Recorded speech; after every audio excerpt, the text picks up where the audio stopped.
He looks dumb, and in the context of One Piece that's saying something, I have so much animosity for you that I'm gonna shift my circadian rhythm. Keeping that secret cost him an arm and a leg.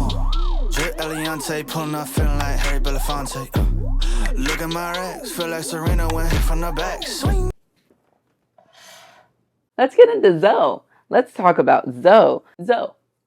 So, when I first started watching Zoe, I didn't expect much of it, and this video is mainly going to be me explaining why I was wrong about that. Zoe is jam-packed with a whole bunch of information and lore that's critical to Whole Cake Island, and it's put in such a short, concise, gut-punching package. It's just awesome. Like every other storyteller, Oda is tasked with relaying all of the information in this arc in a way that didn't make us feel like we were drinking out of a fire hose, more often known as the info dump. It is the challenge of telling the audience about the story without telling the audience about the story, while also telling the audience the story. Oda navigated it wonderfully, as he always does, but I think Zoe is something special because it's different than all of the other arcs that came before it. In particular, all of the other miniature arcs that came before it, talking about like the Punk Hazard and the Sabaody. In this video, I will be covering Edward Weevil, very briefly, story structure, ZUNESHA, the Mink, Sanji, everything that happened in the whale tree, and questions I have going forward. Let's get into it. Edward Weevil. Like all my other One Piece videos, this one will be equal parts opinion and analysis, starting heavy on the opinion here. I don't know what this guy's doing. He looks dumb, and in the context of One Piece that's saying something, he's going around causing destruction. His actions are seemingly unconnected to the main storyline. I know they are, but I can't tell how at this point. He travels with his mom, and she's a shriveled old woman who is slandering Whitebeard's name by claiming that he's her baby daddy. He's also a warlord,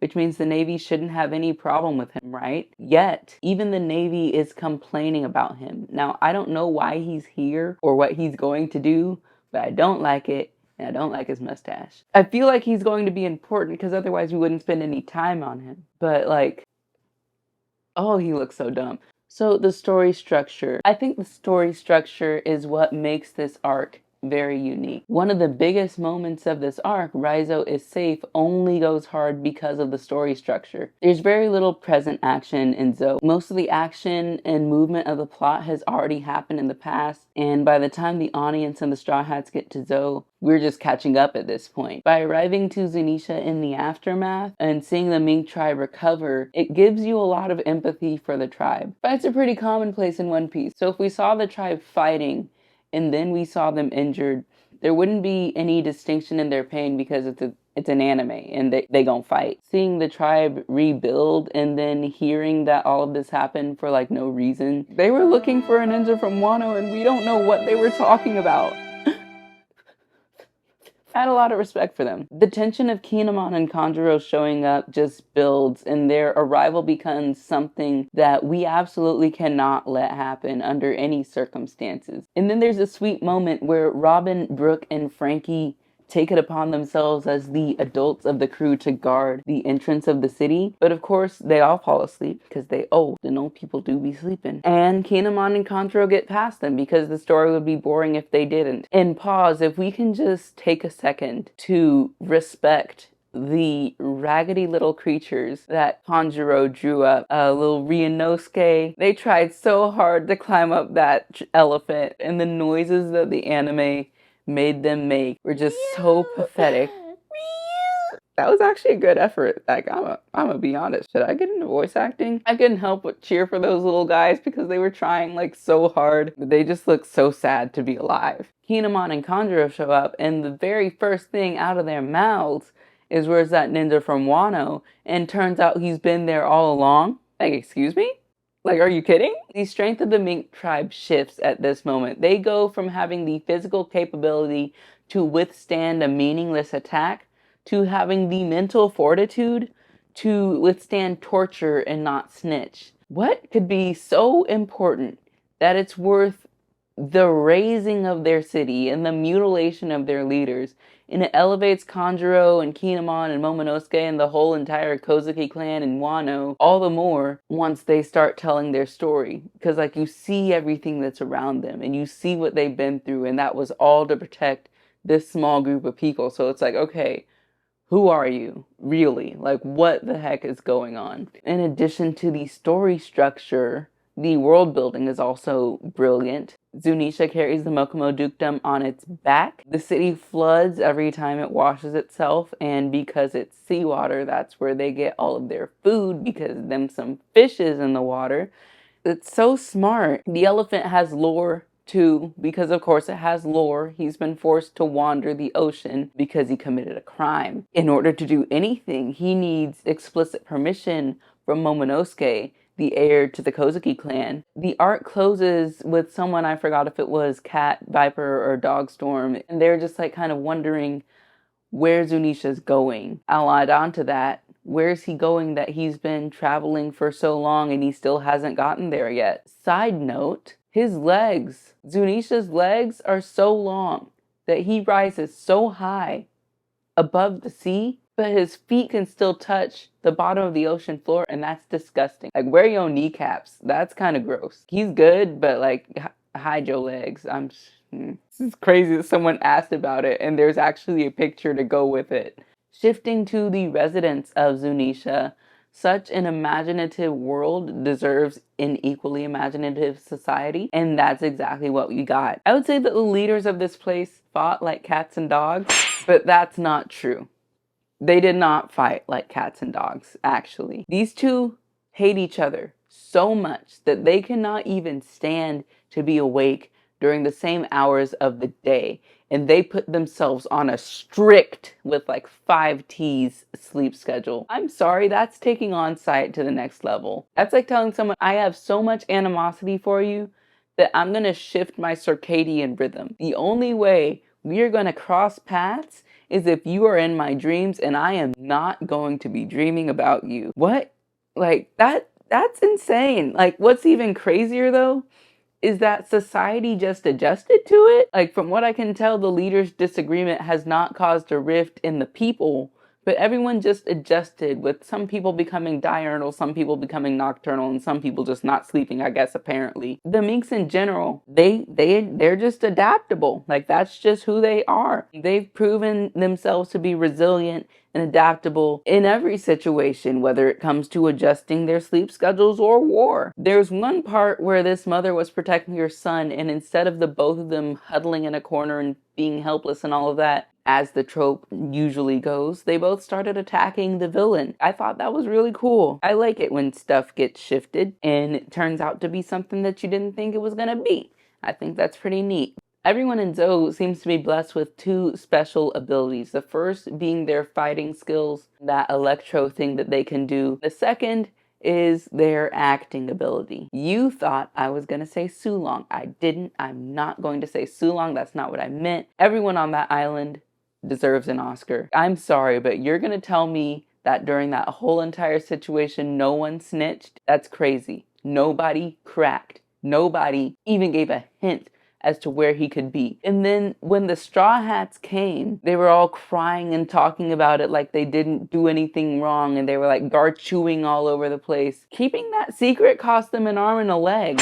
Like, do you realize that? Like, everybody knew Raizo was there. Like, they got stabbed and poisoned, and those ugly animal creature people things bit them, and like their leaders were crucified, and the whole time nobody said a single thing. It's not the avoiding giving into torment that they deserve an Academy Award for. It's the lying to their saviors for me. I get it. Y'all need to protect your society and everything, but you didn't have to feign complete ignorance as hard as you did. Wanda's speech, like, she is bawling and all of it's fake. Like, you could have said, we don't know what he's talking about. You didn't have to cry about it. It's great that the Minks are on our side now. Like, during the whole arc, there's this whole thing like, oh my gosh, like, don't they hate humans type of situation going on? But like, are they really? Now we know the Minks won't tell you anything unless they want you to know. I'll keep that in mind. Like, I don't know what else they could be hiding, but I wouldn't be surprised is all I'm saying. The big bad information that is catapulting us into the next arc is that Sanji has gone missing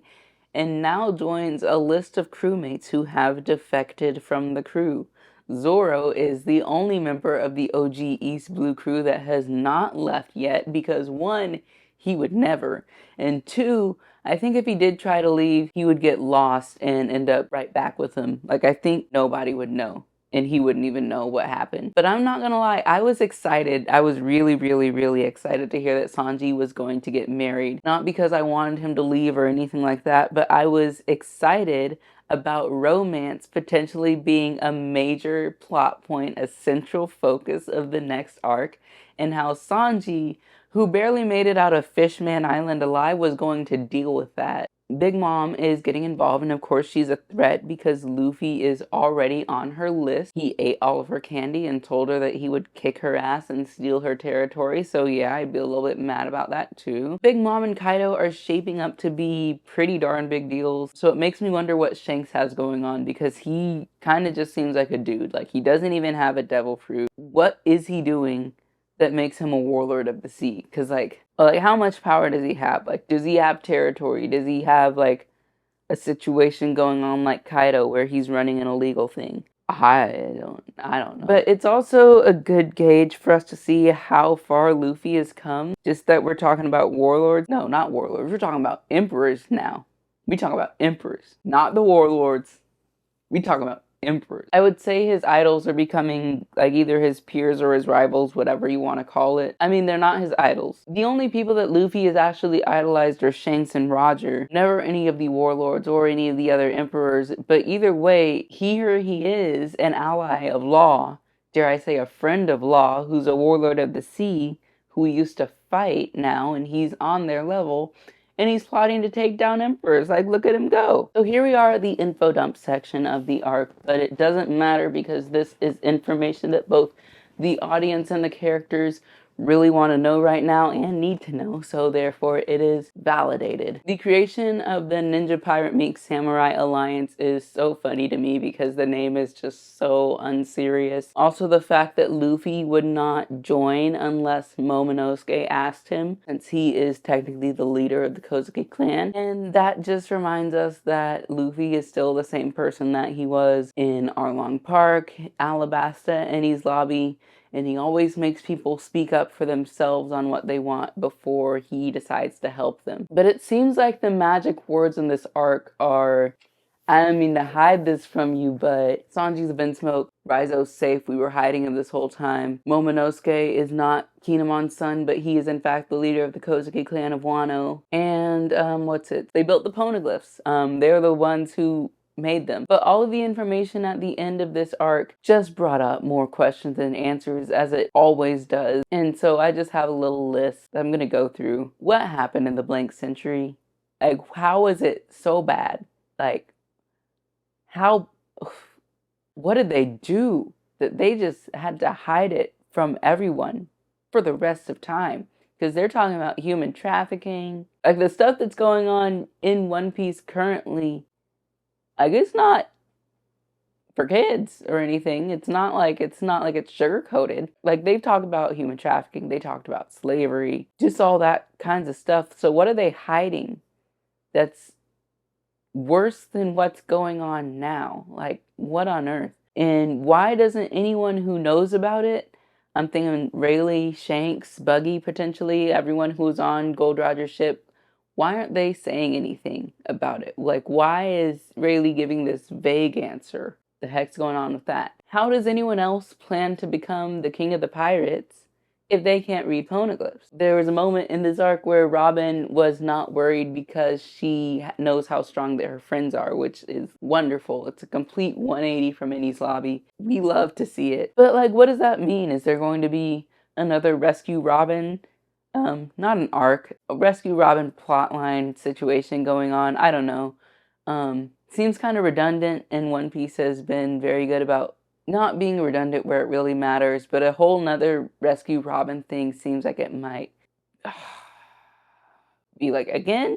So I don't know if we're gonna have that, but who else can read poneglyphs? The fact that Luffy has Robin in the first place is not coincidental, I don't want to say, but it's just very good for him. Hey, it's Editing Meanie here. My flashlight is on my phone because otherwise can't see me.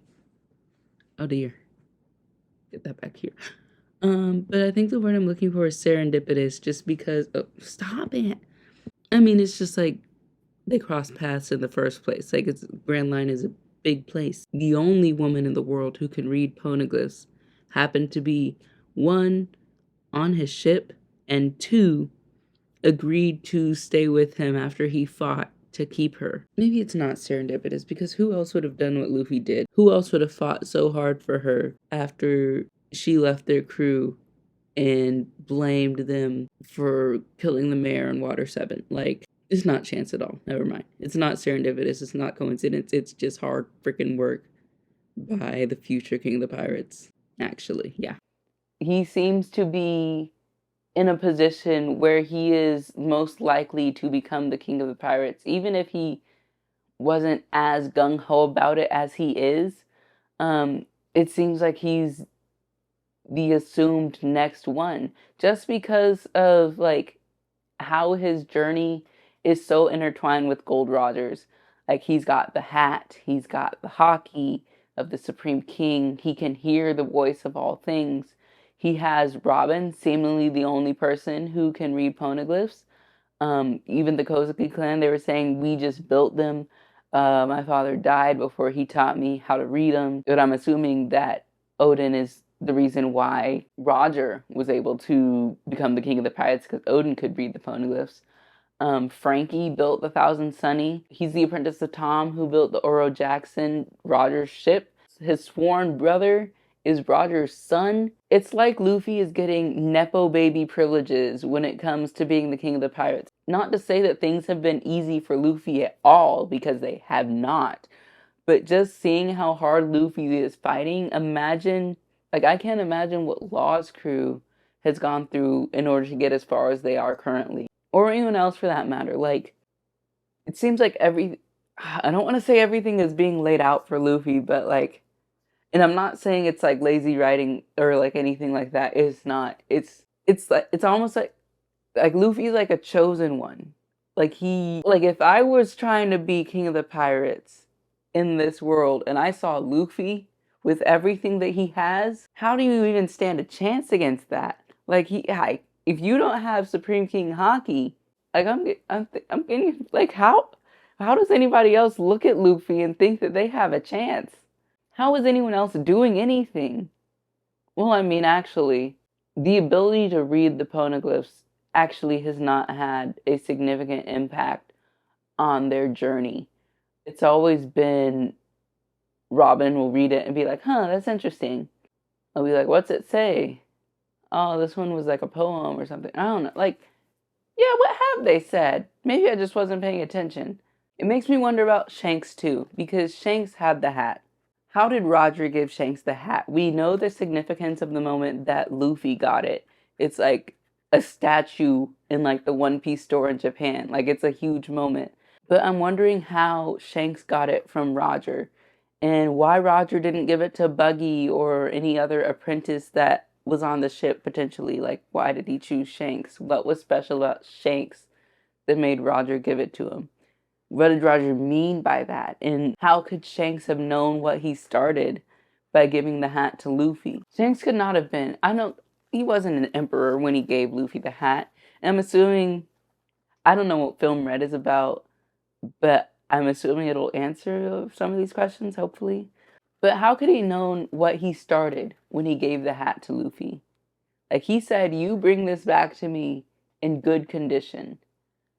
Is Luffy ever going to give it back? His name is Straw Hat Luffy. This hat is his. Or is Luffy going to pass it down to someone? I think that it would be really cool if the hat had something to do with the One Piece. Sort of like an it's been there all along type of situation. Not like a power of friendship type thing, but in like a cool way. I'm not saying that the hat is the One Piece, but maybe it's like related to it. Maybe it's like the key to a riddle or something, or there's something like woven inside of it.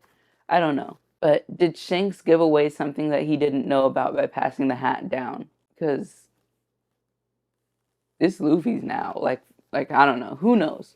Not me. So yeah, that's pretty much all that I have. This was a really good arc. The story structure is fantastic. Just lie to them the whole time. That's pretty much what it is.